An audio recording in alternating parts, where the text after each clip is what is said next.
There's a standard inventory of challenges a national team manager expects to navigate in the days before a World Cup opener.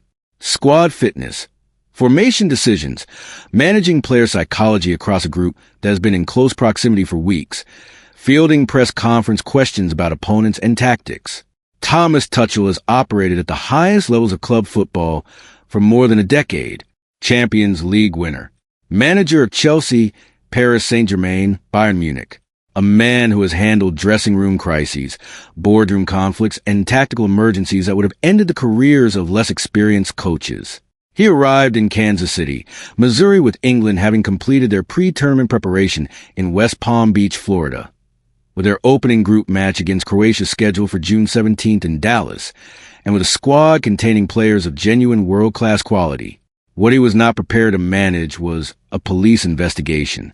Somewhere between West Palm Beach and Swope Soccer Village, England's training base in Kansas City, items were removed from a team vehicle in transit. Harry Kane's boots, Jude Bellingham's boots, Thomas Tuchel's tactical whiteboards, analysis equipment, and personal belongings belonging to members of the squad. When the England party arrived in Kansas City, they found their working inventory significantly reduced. According to reports, the squad had a single football remaining. The Kansas City, Missouri Police Department confirmed they were investigating a possible theft of equipment from a team vehicle, with items reported missing on arrival. That confirmation, from a law enforcement agency with no stake in the story's presentation, is the detail that separates this from a colorful anecdote and establishes it as something that actually happened. Verified, police investigated. On the record, this is not about the operational consequences being unmanageable. The Football Association moved to source replacements. Equipment was arranged. The match against Croatia will take place regardless. England have the infrastructure and the professionalism to absorb extraordinary disruption and present a composed front. What happened in transit between two American states does not diminish the tactical preparation that 4 weeks of work together has built into Tuchel's squad. The coaching relationship, the tactical understanding, the team's collective readiness for their opening fixture, none of that fits in a van. But what happened is what happened. England's World Cup equipment was stolen on American soil for days before their opening match, in the country hosting the tournament. The competence of the response does not reassign the fact. Here is where the story opens outward. Because the theft from England's transit vehicle, as specifically documented as it is, does not sit in isolation. It sits within a broader environment of criminal activity around this tournament that law enforcement and consumer protection agencies in all 3 host countries have been formally flagging for months. The FBI issued a public service announcement warning that criminal networks had constructed fraudulent versions of FIFA-affiliated websites designed to collect financial information, process fraudulent transactions, and sell tickets, travel packages, and hospitality products that do not exist. One of the most credible examples investigators identified was a domain that differed from FIFA's legitimate address by a single character, a typo squatting technique that relies on the speed and inattention with which people click through online searches. The site appeared authentic. It carried the tournament's visual identity. It offered premium packages combining tickets, food, beverage, and lounge access. Visitors who entered payment details were handing their financial information directly to the criminal infrastructure behind it. In Canada, the Better Business Bureau issued formal warnings directed at supporters attending World Cup fixtures. The chief executive of the organization's Central Ontario operation stated explicitly that the tournament represented a prime target environment for fraud operations, with fake ticketing schemes identified as the most common form. Supporters who had already obtained visas and organized their travel were paying genuine money for tickets that were either entirely fabricated or printed in formats that could not be scanned at venue entry points. The fraud landscape around this tournament extended well beyond ticket counterfeiting. Accommodation scams were documented in fraud intelligence reports across multiple host cities. One specific scheme involved properties presented through credible-looking listings, in some cases using AI-generated images of apartments that did not physically exist, that accepted bookings and then canceled them in the hours immediately before the supporter arrived, leaving people without accommodation in a host city during match week with no realistic means of recourse. Fraud analysts named this pattern the matchday relocation scam. It exploited the combination of compressed tournament timelines, high demand across all 16 host cities, and the difficulty of verifying accommodation remotely in the hours before travel. The cybersecurity dimension was assessed by one research firm as more sophisticated than anything documented around a previous major sporting event. Their analysis found that criminal accounts had been seeded and allowed to sit dormant for more than 2 years following the close of the 2022 Qatar tournament. Accounts built with fabricated history substantial enough to pass automated verification checks. By the time the 2026 World Cup arrived, those accounts had accumulated the appearance of legitimacy. They were being deployed simultaneously across betting exchanges, official-looking resale platforms, and accommodation booking systems. The dormancy period was deliberate. The accounts needed time to become convincing before they were activated.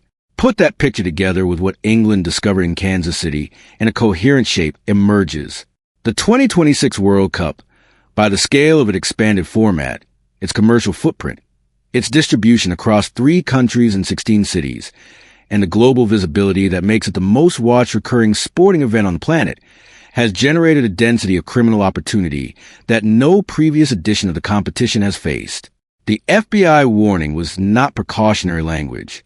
It was issued because the infrastructure described was already operational and already causing documented harm when the announcement was made. The Better Business Bureau warnings in Canada were the product of reported losses, not theoretical risk assessment.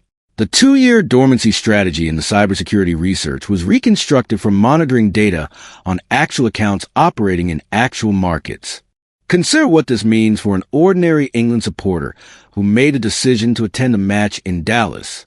They navigated the FIFA ticketing system, the dynamic pricing model, the multi-stage release process, the queuing infrastructure that one supporter characterized publicly as the definition of madness, the price increases of approximately 35% averaged across the tournament between October and April.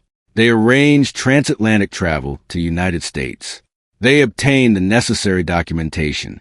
They found accommodation in Kansas City or Dallas for the match period. Every one of those steps was a transaction conducted in an environment where the FBI had formally advised the public that criminal networks were targeting exactly those categories of activity. The ticket purchase, the accommodation booking, the payment process, the website that appeared official. Each one a potential surface for the fraud architecture that had been positioning itself for 2 years. In that context, a theft from a national team's own transit vehicle feels less like a standalone incident and more like a data point in the same broader picture, an expression of the criminal environment that the tournament scale has attracted, made visible through its most high-profile target, rather than through the thousands of individual supporters who were its less visible ones. The historical comparison that frames this most accurately is not a previous World Cup incident. No comparable theft from a national squad appears in the competition's documented history.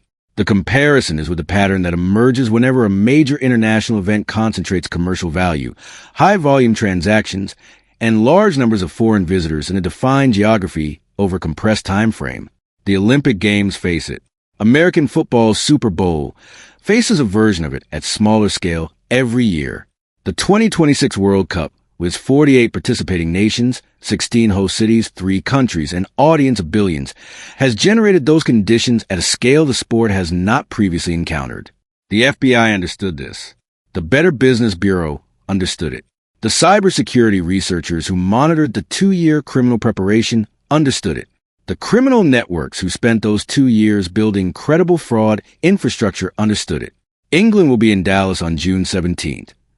Toucher will have his tactical framework, the understanding built over weeks of preparation that sits in his coaching staff's minds rather than on a whiteboard. Kane will be wearing replacement boots, and at his level of professional practice, the adaptation will be whatever it needs to be. Bellingham will line up with whatever he needs to line up with. The quality assembled in England's squad, the accumulated tactical work, the weight of expectation that 6 decades of World Cup absence places on every player who wears that shirt. None of it was in a vehicle that went through American transit with its contents depleted. England will manage this. What the episode contributes to is the record, the running account of what this tournament has looked like from its first days. It sits in that record alongside the Somali referee turned away at Miami Airport, the unsold seats visible in Guadalajara's early fixtures, the Iran ticket allocation dispute, the Attorney General investigations, the hotel occupancy figures running below projection. Not because the theft of the squad's boots and tactical equipment is equivalent in significance or human cost to those situations, but because it is authentic, verified, and one more dimension of a tournament that has consistently produced complexity in places where the official account expected simplicity. Someone in Kansas City has Harry Kane's boots. That sentence, as a statement of documented fact about the 2026 World Cup, says something about the environment surrounding this tournament that a press release cannot reframe. England arrive as genuine contenders. Bellingham and Kane and Saka form a core around which a serious run into the knockout rounds is built. The question worth putting to you is this. Does a disruption like this, the operational chaos of losing equipment 4 days before an opener, the police investigation, the psychological texture of arriving in a host city to find your preparation physically compromised, does that leave any residue on a squad of this experience and quality?